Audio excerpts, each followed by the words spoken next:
Hello students. बच्चों, आज हम स्टार्ट करेंगे हमारी बुक का पहला चैप्टर। उससे पहले हम देखते हैं हमारी बुक है जो कि है आधुनिक हिंदी व्याकरण एवं रचना, जिसकी लेखिका है निशा राजवंशी एंड पब्लिकेशन है Ajanta books international private limited. तो बच्चों, इसमें काफ़ी इंटरेस्टिंग सारे टॉपिक्स हैं और काफ़ी अच्छे तरीके से डिस्क्राइब। हम स्टार्ट करेंगे हमारा फर्स्ट चैप्टर जो कि है भाषा। भाषा जो है प्रथम जो है लेसन है, स्टार्ट करते हैं। भाषा हमारे मन में आई बातों को दूसरों तक पहुंचाने का साधन है। यहाँ तक कि पशु पक्षी भी अपनी बोलियों द्वारा अपनी भाषा कहने की कोशिश करते हैं। तो भाषा क्या होता है बच्चों? भाषा के थ्रू हम जो है अपनी बात, अपने जो भी हम कहना चाहते हैं वो शब्दों में पिरो के कहते हैं, उसी को हम भाषा कहते हैं, है ना। जैसे कि कुछ जो पशु पक्षी होते हैं उनकी भी एक भाषा होती है जो कि वो खुद समझते हैं, हम नहीं समझ पाते।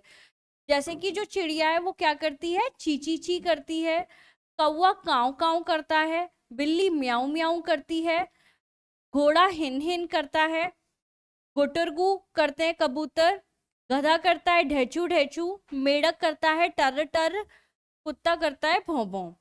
मुख से निकली आपसी बोलचाल की भाषा ही बोली कही जाती है। और बोली क्या होती है? जो कि हम जो भी बोल रहे हैं, जो भाषा हम बोल रहे हैं उसी को क्या बोला जाता है? बोली बोला जाता है। भाषा से हम दूसरों की बातें समझते हैं और अपनी बात दूसरों तक पहुंचाते हैं। तो भाषा का सबसे बड़ा काम क्या है? अगर सोचो कि भाषा नहीं होती, फिर आप क्या करते? आपको कुछ कहना है या कोई चीज चाहिए आपको, तो आप किस किस चीज के थ्रू कहते? नहीं कह पाते ना, इशारे में तो नहीं कहते। तो इसीलिए एक शब्द, एक भाषा बनाई गई जिसके थ्रू हम क्या करते हैं? अपने विचारों का आदान प्रदान करते हैं, अपने जो भी चाहिए होता है वो ले सकते हैं, दूसरों से बात कर सकते हैं, अपनी बात रख सकते हैं। किसके थ्रू? भाषा के। तो भाषा के मुख्य रूप से दो रूप होते हैं, जैसे कि पहला रूप है मौखिक और दूसरा रूप है लिखित। मौखिक का मतलब होता है जो हम बोल चाल कर रहे हैं, हम लिखते हैं। लिखित का मतलब होता है लिखना, जो हम एग्जाम देते हैं। तो एक होता है लिखित, एक होता है मौखिक। तो मौखिक यानी कि मुंह से बोलना, और लिखित मतलब हाथ से लिखना। बोलते समय हम ध्वनियों का प्रयोग करते हैं। इन ध्वनियों को वर्ण या अक्षर कहते हैं। बच्चे ध्यान पूर्वक सुनकर ईशान की कही हुई बात समझ रहे हैं। तो बोलने में हम क्या यूज करते हैं? ध्वनि को यूज करते हैं, और इन ध्वनि को वर्ण या फिर अक्षर कहा जाता है। दूसरी ओर अध्यापिका ब्लैक बोर्ड पर लिखकर बच्चों को अपनी बात समझा रही हैं। तो बच्चे जो है ईशान की कही हुई बात को समझ रहे हैं, जो भी ईशान कह रहा है।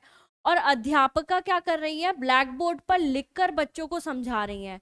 तो जो ईशान काम कर रहा है वो मौखिक काम कर रहा है, क्योंकि वो बोल रहा है और बच्चे समझ रहे हैं। और अध्यापिका क्या कर रही है? ब्लैक बोर्ड पर लिखकर अपनी बात समझा रही है, यानी कि वो भाषा का कौन सा रूप कर रही है? यूज कर रही है। वो भाषा का लिखित रूप जो है वो प्रयोग कर रही है। बच्चे पढ़कर अध्यापिका की बात को भली भांति समझ रहे हैं। हिंदी हमारी राष्ट्रभाषा है, इसको लिखना, पढ़ना और समझना सरल है ना। तो हिंदी क्या है? हमारी राष्ट्रभाषा भी है, हमारी मातृभाषा भी है। इसको समझना, लिखना और पढ़ना सभी चीजें सरल हैं, क्योंकि शुरू से हम इसी भाषा के साथ बड़े होते हैं। तो चलो बच्चों, आई होप आपको समझ में आया होगा भाषा क्या होती है। भाषा कुछ नहीं, बस जो भी हम एक्सप्रेस करते हैं, अपने विचारों का आदान प्रदान करते हैं, उसी को भाषा कहा जाता है। भाषा एक मीडियम है, हमारे जो विचार हैं उन्हें प्रस्तुत करने का एक मीडियम जो है वो भाषा है। चलिए बच्चों, मिलते हैं नेक्स्ट वीडियो में। Thank you so much.